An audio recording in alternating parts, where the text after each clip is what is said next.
Hey guys, so today I'm going to talk about democracy. Yes, representative government, something most Americans believe in, gets the best results for most of the people most of the time, it's a system of government that I think most Americans generally believe in, even with a bunch of the all the problems we're facing today.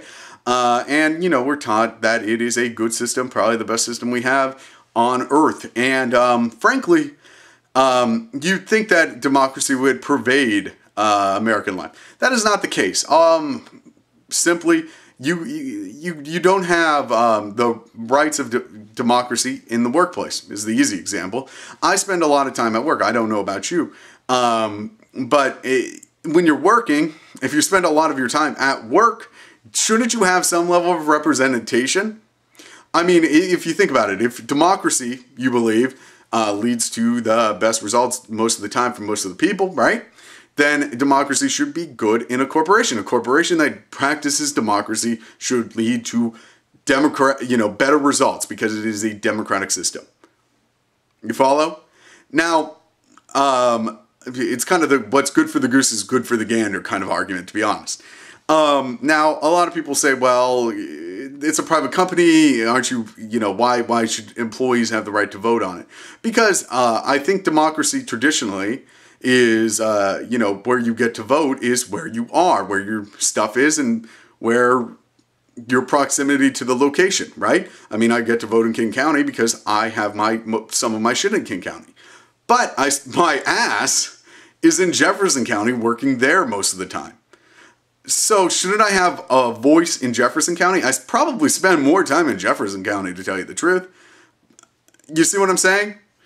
But I don't have that voice in Jefferson County. I don't have a voice in the corporation I work for. Now, can I quit and find another job? Yeah, but that's kind of like leaving a country, in my opinion.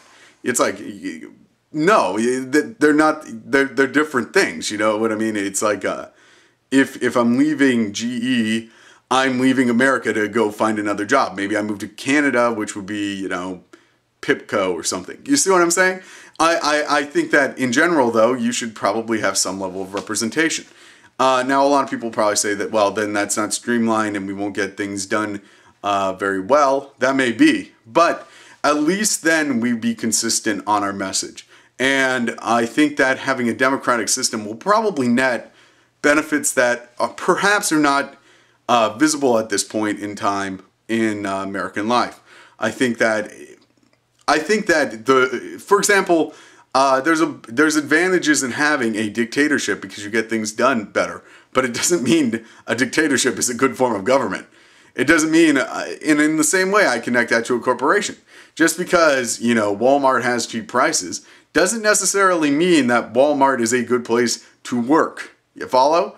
And that's kind of my point. But if it was a representative government, then Walmart would work better. Now, when I'm bringing up all this democracy work stuff, I think that it's key that it does not apply to very tiny businesses because, frankly, I think, yeah, the efficiency factor would become a major aspect and it would become a huge problem.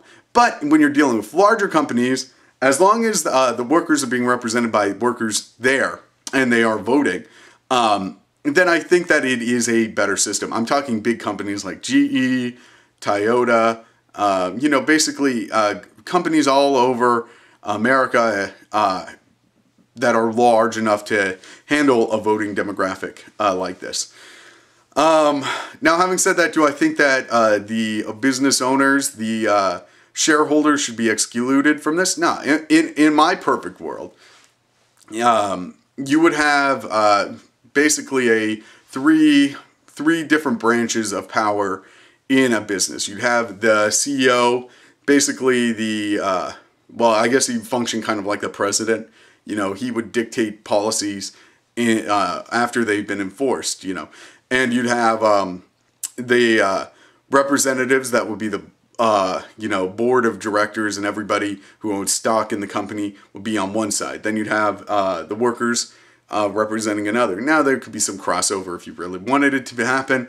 But the key thing is that they would each have a say in actions that the company takes. For example, let's say in order to keep the company afloat, they want to axe pensions, okay? In order to axe pensions or cut them in half, let's say cut them in half, it has to pass each of these chambers to end up becoming, you know, to be fully decided upon. Well, let's say it passes, you know, the stockholder ones because they don't have, you know, they don't need to worry about pensions. Fuck them. You know what I'm saying? And then it passes the CEO. Well, then the workers have, you know, veto power in this case. Maybe the company goes out of business because of that, but at least the people that are working in it have some representation. You see what I'm saying? They get to protect their pensions. You follow? Now, it could go the other way where, you know, the workers frankly think that keeping the business afloat is better and they axe their own pensions. But then they made that decision themselves. They are part of the decision-making process and therefore being fully represented in the system. You understand? And therefore they're living a democratic life then. And I think that will mean that number one, it's going to lead to them making, caring about the company a lot more because, you know, they can influence it. Like, if I'll give you an example. I worked at Safeway and I liked working there, but at the same time, I kind of didn't care. It wasn't really my company because I didn't have any say in it. You know, I was a bagger or a courtesy clerk, I think is technically the term. And basically what that meant is I was everybody's bitch and I didn't get any representation at all. I'm just saying I think that a representative system is something I'd rather work in. And frankly, I think that if we're being true to the democratic values that we always preach to other countries, I think that it is one of those things where let's do what we preach. Let's be the people that we talk about being. Let's not just cop out because it's, you know, a private business. I don't think that that's enough of a reason to prevent it. Like I said, I would give shareholders representation as well, and I give the, you know, governing power to the CEO. I mean, I don't think that that's necessarily a bad system. And I think that it would definitely protect the workers and stuff. Now, does that necessarily mean I'm pro-unionism? Not always. I think unionism, one of the big problems with it is that it is not necessarily as democratic as it's made out to be. Especially with the AFL-CIO. But I don't want to get into labor politics. But I think that if you disagree with this, drop a comment below. If you agree with this, I'd like to hear some encouragement. Frankly, I like thinking of it as a pirate model. Arr. But you can call it whatever you want. That's basically it. Frankly, I thought this video was going to be a lot longer than it was. Once again, subscribe, comment, rate. Have a great day. This is Subterranean Fire, or Sean, or I think I got a couple other crappy aliases. Frankly, I should probably axe them off. But signing off. Have a great day. Bye.